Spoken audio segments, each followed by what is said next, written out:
So what did you learn about your team this weekend?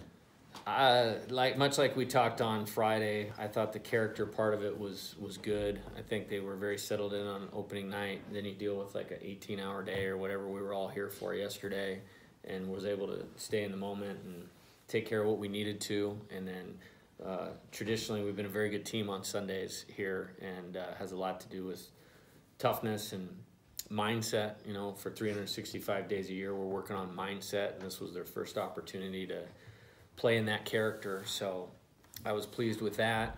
You know, I mean, other than that, we're a Division I baseball team. 4 games into the season, there's a lot of things we need to work on. How do you explain 17 walks in a game, which is what you guys had today? I think the players have all improved, and you know, the plate discipline thing is a big part of our offense, a big part of our training, and they've worked extremely hard at it. And as a staff, you know, Coach Brown, Coach Wanaka in particular, myself, I mean, we have a high bar for offensive development here, and we're going to hold that high. And regardless of what the score is, if, you know, we're getting cut up or shut down a little bit, or if we're putting up there a lot of runs like we did this weekend, we're going to hold that high bar. And this was a good start for our players to do that. How hard is it to remain patient when it's the 7th inning or the 8th inning and you're up by 10 runs or 12 runs, which was the case last night and tonight, and yet you guys are still grinding out at bats? I think it's a team identity, you know, hopefully a program identity by this point in time. I think they all know what they need to do to be successful, and that starts with swinging at the right pitch and taking the wrong pitch. We may say it a little differently than that, but taking a strike is a lot better than swinging at something you shouldn't and getting out. How do you feel about Quinn's performance today? Awesome. And, you know, and I mean, it's been a long road back. He hurt his arm 3 years ago from today. And so that's the first game action he's had in 3 years. And I'm really proud of him, you know, because there were some points along the way where you go, man, I don't know if he's going to make it back. And he just kept working.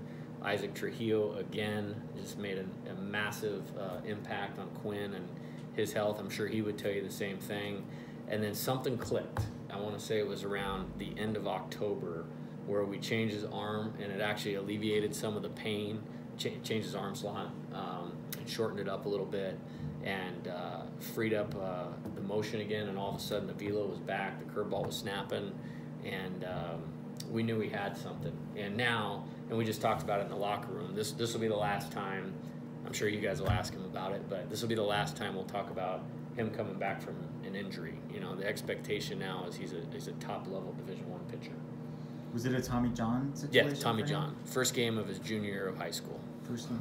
And why did it take him this many years to come back? Isn't that usually about an 18-month type deal? Yeah, I think what I've learned is the more time that you give it, the better the results are going to be. And you know, we certainly didn't set out for him to miss 3 years. I mean, he missed his junior year, and then that 18 months would have put him, you know, past his senior year. And then I think there was just another year of getting comfortable. He threw all year for us in inter squads last year. The ball wasn't coming out the same. And then went to the Valley League this summer, and had a solid summer, but that was more of just getting back on the mound and then game experience. And then this fall, we made a transition with the mechanics, and has really helped him, which has been awesome, because he's an A-plus kid, and I'm really happy for him, and I'm really happy for our team. How big of a step up in competition will it be for you guys going to Rice in Houston next week? I just told the team, I don't know. I'm assuming, you know, Rice, I think they made the NCAA tournament 22 years in a row prior to the last 2 years, and that was, you know, that's mind-blowing, frankly, to be honest with you. And I know they have good players. Trey Cruz is a good player. They played Rhode Island this weekend. They played Texas on Tuesday, so they'll be tested. So I expect it to be a battle. And then you look at going to University of Houston. I think they have the top non-Power 5 winning percentage in baseball over the past 5 years. I mean, we try to schedule kind of to that dynamic, and I know they're good, I know they're talented, I know they're tough-minded. You know, they won on a couple walk-offs the first 2 nights of the season, and I think that's an opportunity our players will really enjoy being in there.